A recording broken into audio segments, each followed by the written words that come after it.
All right, on this episode of Bare Knucke Bowker, very excited to talk to an individual who is readying to step into the Mighty Trigon once again at BKB 41, which transpires on May 31st. And a fight that has quite a bit of divisional importance is set to take place as we've got a former BKB featherweight champion stepping in there against Yampier Ramirez, and great getting to have Brandon Birr on Bare Knucke Bowker to talk about the fight. How are you doing, man?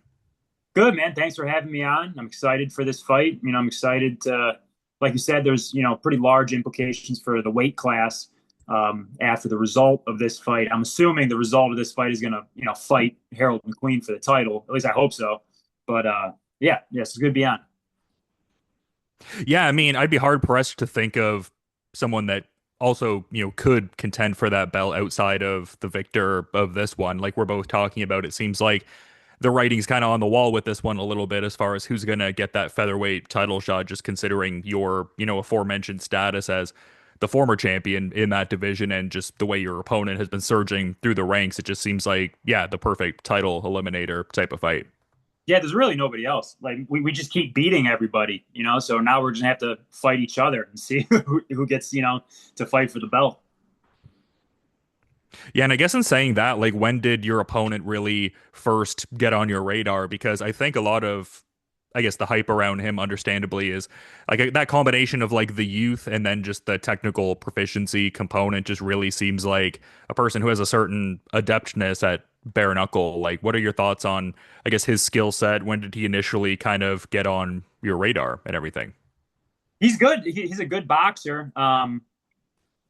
But to be 100% honest with you, he wasn't on my radar because he's fought. So he has two bare knuckle fights.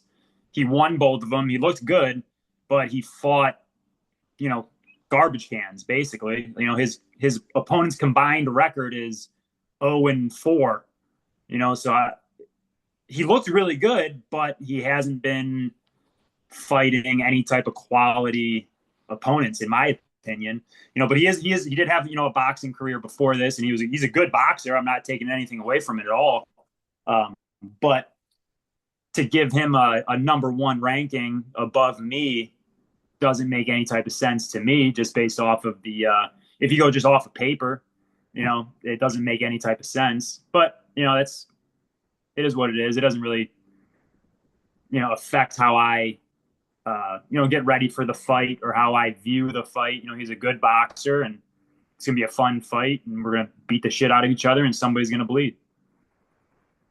Yeah, and I feel like we're on the same wavelength because that was going to be the next thing that I was going to get your thoughts on, which you just articulated well there. Yeah, I mean, no disrespect to Ramirez, obviously, but it does strike me personally as strange that he's ranked one spot above you in the featherweight hierarchy for BKB right now. Yeah, the only person I lost to was the current champion, and I beat him once. So there might be a little bit more at play than we know, but it is what it is. I'm just here to fight. The rankings don't really. I could be ranked seventh. I don't really. Rankings don't mean shit. I'm there to fight. I'm there to do my job and go back home to my family. That's pretty much it. Rankings don't really mean a whole lot. Yeah, I guess it's just someone's arbitrary viewpoint of the landscape at the end of the day, anyway. And as someone who is one of the BKFC rankings panelists, like I can't lie, when I see the final results come out, sometimes I'm like, who's putting these together? So just to say I Yeah, can yeah. understand, yeah. Yeah, I would like to see their credentials, like what kind of like criteria they base it off of, like just opinion. Like, yeah, he looks better. Like, cool. All right. Who is he beating? Nobody. Well, how do you rank him? But what are you gonna do? Yeah, I mean, I guess it ultimately behooves you in the sense of if you, get the victory over the guy who is the number one ranked contender in that category, it could serve you getting that coveted, not even just the return to the title fight scenario, but the trilogy fight with McQueen and everything. So, yeah. Yeah, that's like I'm not looking past this fight whatsoever. He's a solid opponent. He's gonna be a tough fight, so I'm not looking past that at all. But to just speak on past that, you know, Harold McQueen's the only person that's beaten me in my combat career, standing up with fists ever. I've been fighting for 10 years, and he's the only person to beat me with fists. So they could even keep the title. They could keep it. Like, I don't even give a shit about the title. They can keep that. I just want to get mine back. You know what I mean? Just to show myself that that's, that's the way that it is, Yeah, and I guess that speaks volumes considering from what I've seen, you've been wrestling since six, and even beyond bare knuckle, you had prior MMA experience. So it seems Yep. like you're really highly touting McQueen there in that sense. Yeah, absolutely. Yeah, he's the champion for a reason.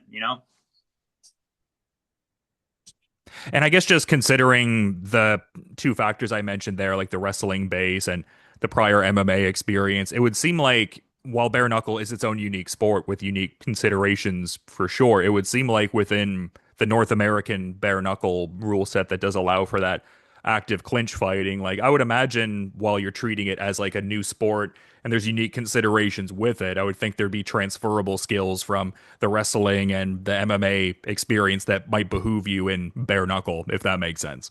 Oh, absolutely. Like, I think like you can frustrate. So if you get a guy like me who's a wrestler, MMA guy, and I've been doing boxing too for years, but then you put them up against just a boxer, um, they get frustrated because they're not used to somebody grabbing on their head, pulling them, pushing them, getting in their dirty boxing. They're not used to that. When I spar just regular boxers in the gym, and if you grab on them too long, they start crying.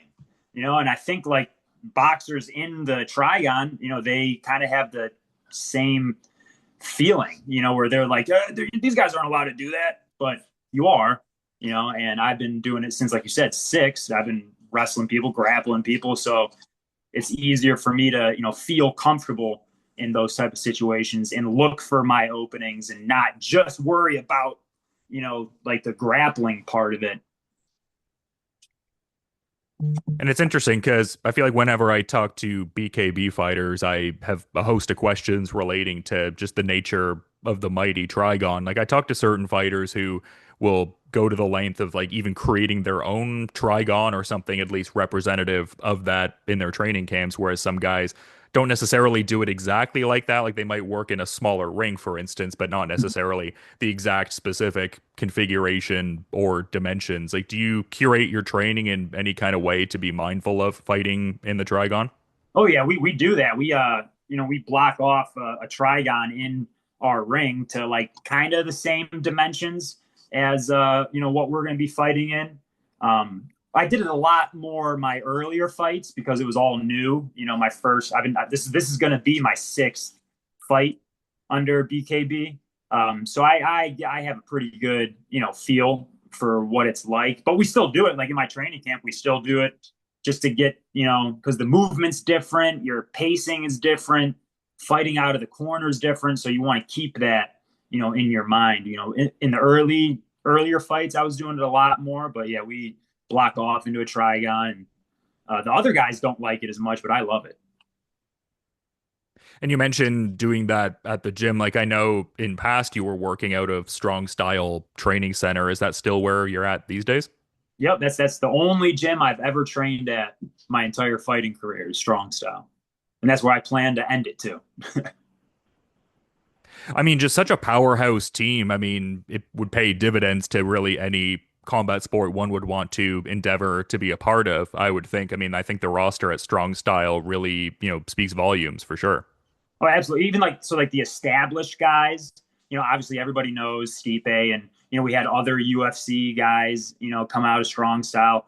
But man, we got like a young group of guys that are in there now that they're all amateurs, or early professionals that nobody knows about that are killers. So we got 10, 12 people that are just, sleepers that are be coming up soon that people are going to know about.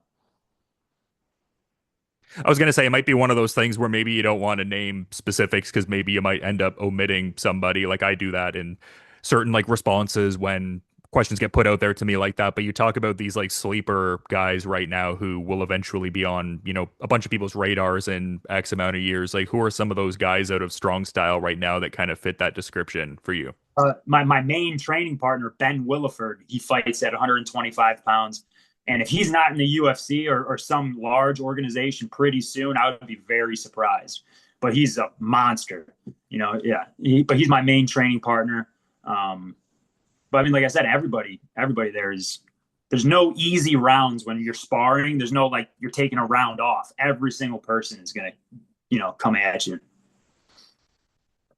Yeah, and I feel like I have more strong style related questions that I might intersperse and whatnot, but I did want to touch on the fact that you were talking about how you've now had multiple fights with the promotion. And I guess in saying that, I wanted to, I guess, maybe touch on the thoughts as it relates to some of the changes in recent times, just with it, in a way, kind of going back to the BKB name, like just in the sense that they had acquired BKB from Mm-hmm. Europe and then changed the name to that. And obviously, the Vice TV deal they have now would seem like a big thing and like a media rights kind of sense. Can you, I guess, maybe speak to those things, like the Vice deal and the promotion changing their name and just thoughts on those things?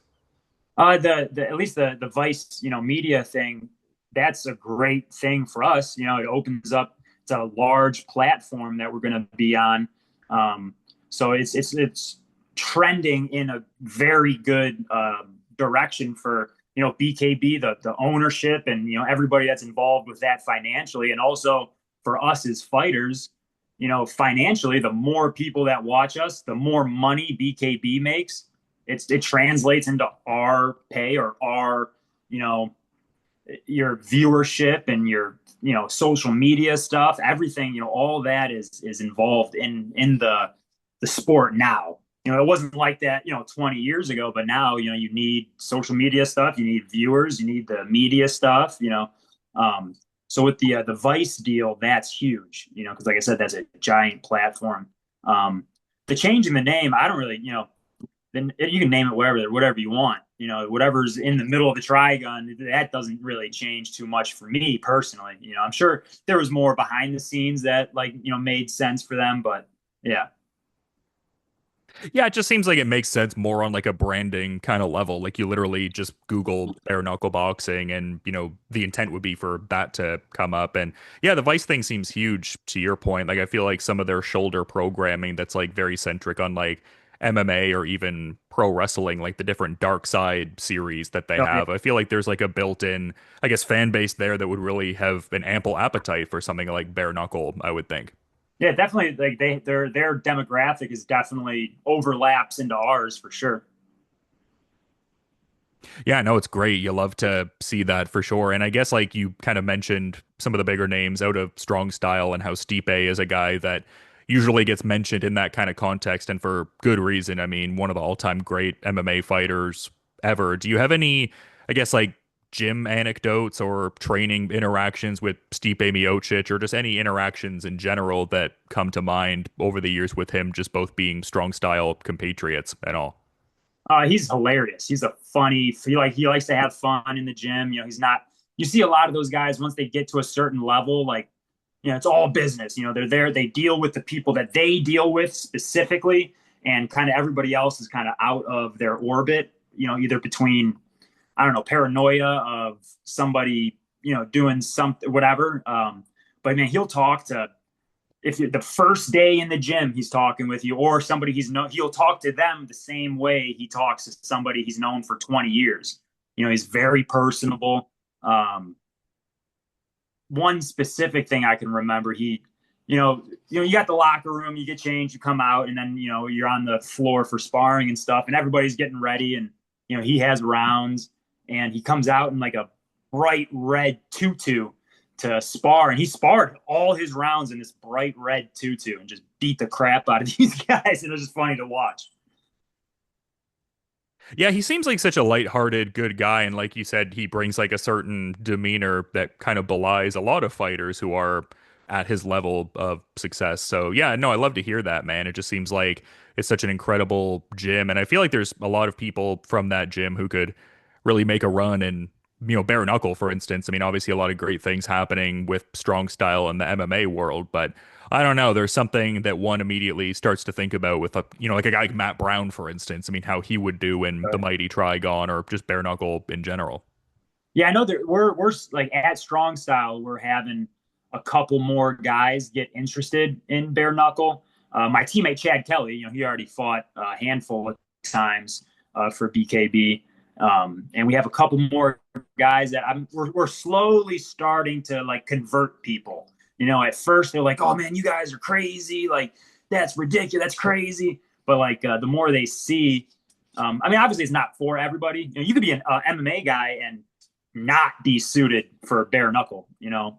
But you know, we're starting to work on people. I think we're going to have maybe a larger strong style might be the number one MMA gym and number one bare knuckle gym coming up soon.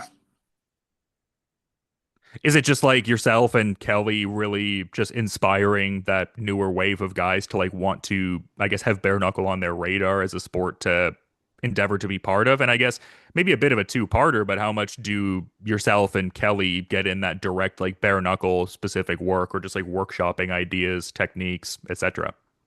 um, I think like maybe we opened up people's eyes to bear like at the gym, like opened up their eyes that first off that's even like a possibility. Like some people might have thought that was like kind of like maybe not far fetched, but like unattainable almost. Like oh that's you know that's other people you know, but like look like we're doing it. Like you guys can do it too.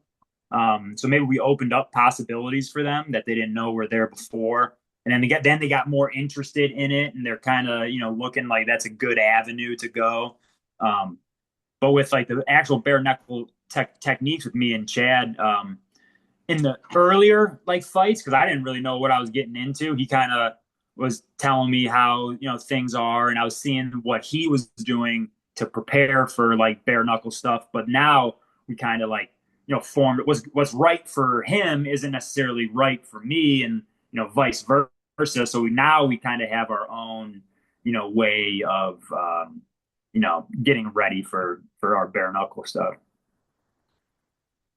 No, that's just so cool because yeah, both you and Kelly definitely, have great, runs in bare knuckle and great skill sets and etc. to kind of delve into. So that's cool that you guys are doing that. And it just seems like such an influential time for the sport. Like you talk about, enacting a bit of a ripple effect in the gym, like making it seem like more of a path someone can go down or more of a possibility. Like it seems like you got in the sport at a good time to achieve a certain level of, I guess, firsts or something that might represent like historic moments, like how you were in the first ever bare knuckle fight in South Carolina. And I mean, even being the first ever featherweight champion. Like I know you were saying before that the belt isn't ultimately like your North Star, for lack of a better way to phrase it. But I mean, still, there's a certain something to that, just, in terms of the compounding historical importance of that as time goes on, just being the first champion in that weight category.